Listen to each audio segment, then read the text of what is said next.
अरे बाबा अरे नइखे सुनत जवानी के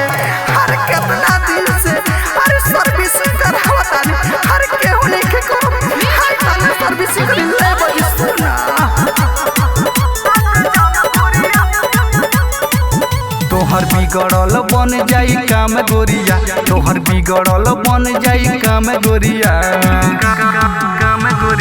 तोहर बिगड़ल बन जाई काम गोरिया तोहर बिगड़ल बन जाई काम गोरिया अब बाबा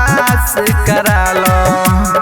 अंतर मंतर घोड़ा के जंतर टेंगरा मछरी करे ओझाई आव ए बुची तोहर दुख भाग जाई आव बाबा से कराला आठ जाम गोरिया आव बाबा से कराला आठ जाम गोरिया आव बाबा से कराला आठ जाम गोरिया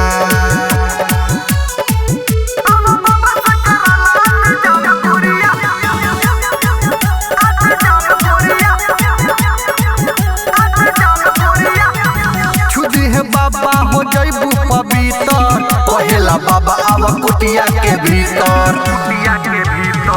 कदी है बाबा समस्या के हल हो मिले लगी तोहर देहिया में बल हो सुबह उठते तू लेबू हम नाम गोरिया सुबह उठते तू लेबू हम नाम गोरिया अब बाबा से करालो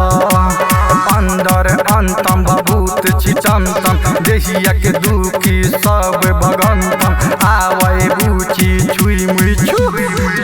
आव बाबा से कराला आठ जाम गोरिया आव बाबा से कराला आठ जाम गोरिया आव बाबा से कराला आठ जाम गोरिया गोरिया गोरिया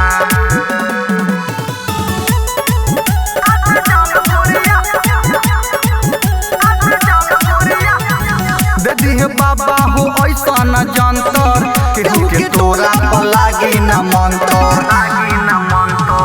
हमरा लगे इहे बाटे हो अंतर केहू के काम नहीं करी जोगतंतर कहे कृष्णा निदर्द होत शाम गोरिया कहे कृष्णा रविंदर होत शाम गोरिया अब बाबा